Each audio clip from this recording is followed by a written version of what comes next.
బంగ్లాదేశ్లో హిందువులపై జరుగుతోన్న దాడులను భారత్ తీవ్రంగా ఖండించింది. అక్కడ మైనార్టీలను రక్షించాల్సిన బాధ్యత బంగ్లాదేశ్ తాత్కాలిక సర్కార్దేనని స్పష్టం చేసింది.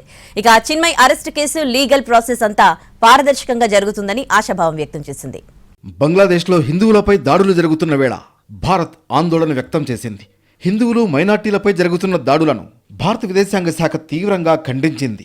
ముఖ్యంగా బంగ్లాదేశ్లో తీవ్రవాద భావజాలంతో రెచ్చగొట్టే చర్యలు, హింసాత్మక ఘటనలు పెరగడంపై ఆందోళన వ్యక్తం చేస్తున్నామని భారత విదేశాంగ శాఖ అధికార ప్రతినిధి రణ్ధీర్ జైస్వాల్ తెలిపారు.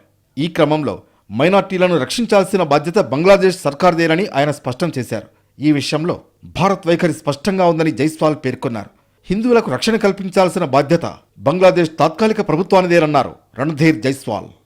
అటు ఇస్కాన్ను నిషేధించాలన్న వాదనలపైన రణ్ధీర్ జైస్వాల్ స్పందించారు. ప్రపంచవ్యాప్తంగా సామాజిక సేవలో ఇస్కాన్కు మంచి గుర్తింపు ఉందన్నారు ఆయన. ఇక ప్రస్తుతం బంగ్లాదేశ్లో తాజాగా జరుగుతున్న ఘర్షణలకు కేంద్ర బిందువుగా ఉన్న చిన్మయ్ కృష్ణ లీగల్ ప్రాసెస్ అంతా పారదర్శకంగా జరుగుతుందని జైస్వాల్ ఆశాభావం వ్యక్తం చేశారు. బంగ్లాదేశ్లో తాజాగా జరుగుతున్న అల్లర్లను మీడియా సృష్టిగా అభివర్ణించడాన్ని రణ్ధీర్ జైస్వాల్ తప్పుపట్టారు.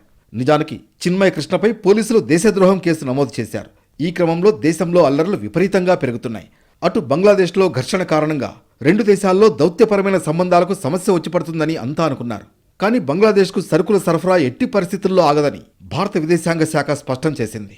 మరోవైపు బంగ్లాదేశ్లో హింసాత్మక ఘటనలపై విదేశాంగ శాఖ మంత్రి ఎస్ జైశంకర్ స్పందించారు. లోక్సభ వేదికగా ఈ అంశంపై ఆయన సమాధానమిచ్చారు. బంగ్లాదేశ్ పౌరులతో పాటు హిందూ మైనార్టీలను కాపాడాల్సిన బాధ్యత తాత్కాలిక సర్కార్దేనని స్పష్టం చేశారు. ఇక ఢాకాలోని దుర్గా మండపంపై దాడి జరగడాన్ని ఆయన ఖండించారు. మరోవైపు సాట్కిరాలోని ఓ ఆలయంపై దాడి చేయడంపై ఆందోళన వ్యక్తం చేశారు. ఇక అటు బంగ్లాదేశ్లోని భారత హైకమిషన్ మైనార్టీల పరిస్థితిపై ఎప్పటికప్పుడు సమీక్ష నిర్వహిస్తోంది.